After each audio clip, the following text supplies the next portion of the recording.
So hopefully now you've made your tool bag choice and you're ready to figure out what you need to put in your tool bag. We're going to focus mostly on the tools that you're going to need for framing carpentry. That's what we do most in the class, and that's what we're going to discuss. Like everything, there's a lot of different choices and there's some personal preference involved. I'll show you what I use, and you can make your decisions off of that, but these are really the things that you need to get started. First and foremost, as always, personal protective equipment, your safety glasses, your hearing protection, and then I always tend to carry at least one extra pair. You never know when you're going to lose or break your hearing protection, so it's good to have a backup. The first thing that everybody gravitates towards when we talk about tools in the framer's bag is the hammer. There's a lot of choices. What I would recommend is a really good framing hammer. You'll recognize a framing hammer because it's got a straight claw on it. Not a curved claw like you see in this homeowner's hammer. Usually has a nice long handle, and it's got a head ranging anywhere from 14 to 22 ounces. I prefer a wooden handle. There are steel handles, there's fiberglass. I like, if I'm going to be doing a lot of work, doing a lot of hammering, the wooden handle tends to have a little bit of a shock absorbing quality to it. And it's replaceable, so if it wears out, it gets damaged, you can replace the handle. The other important thing to look at on hammers is the face of the hammer, and you'll see there's two different faces. This one has a rough textured or waffle face to it. It's designed to give you a little bit more grip on the nail so that you get more driving power as opposed to the smooth face. The challenge with the waffle face is that whatever this texture pattern is on the face of your hammer, when you hit the material that you're driving a nail into, that texture pattern gets transferred. So for siding, more finish work, you're going to want a smooth face, and for framing, you're going to want a textured or waffle face. If you only have an option to get one, you can get a smooth face, and it'll actually help you get better at driving nails so you don't slip off of it. The speed square, another of one of the most important tools. This is what you're going to use to mark a lot of your lines for your cuts. I recommend a good metal speed square. They have plastic speed squares. This one's about 15 years old, so it holds up really well, and you can still see all the numbers on it. It's durable. It's something you're going to use every day, so try to make sure you get a good one. Some kind of a nail puller or a cat's paw. Not every nail goes in perfectly. So you want a way to be able to get them out if they're in too far to get out with your hammer. A good tape measure, another part of your tool bag that you want to make sure you spend the money on to get a really good one. This is a 30-foot Stanley Fat Max. It has a nice wide blade on it. The blade on this is 1.25 inches wide, so it allows you to see the numbers really well, and then you can also extend it out pretty far without it folding or moving.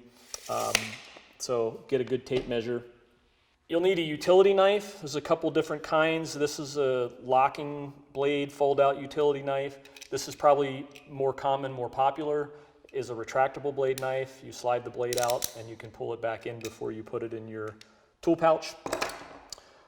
All the various different types of marking utensils you're going to need. The carpenter's pencils, which are going to be the predominant one you're going to use.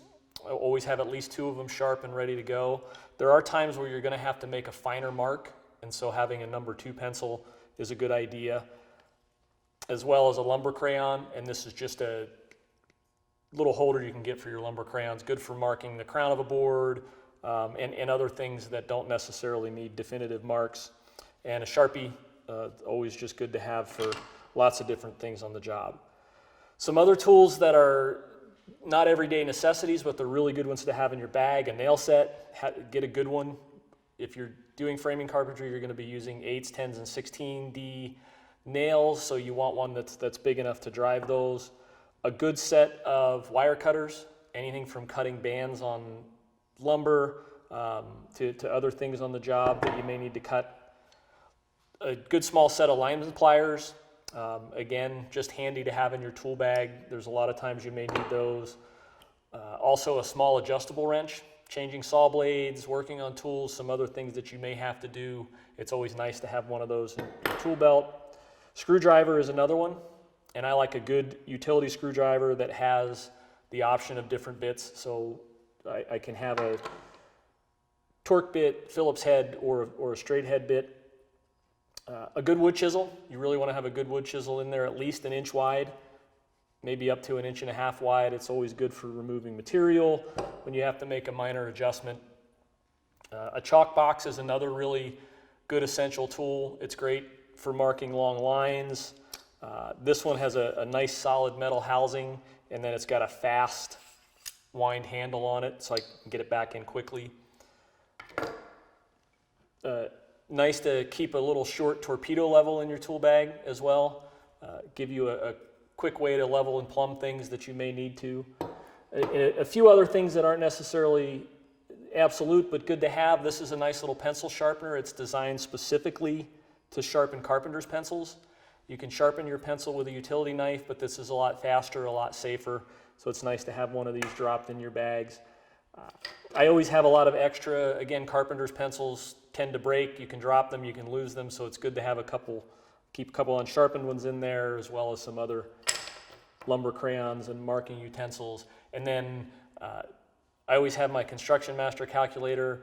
Never know when you're going to have to do any calculations for angles, rise and run, but I like to keep that right in my tool bag so I have it at all times.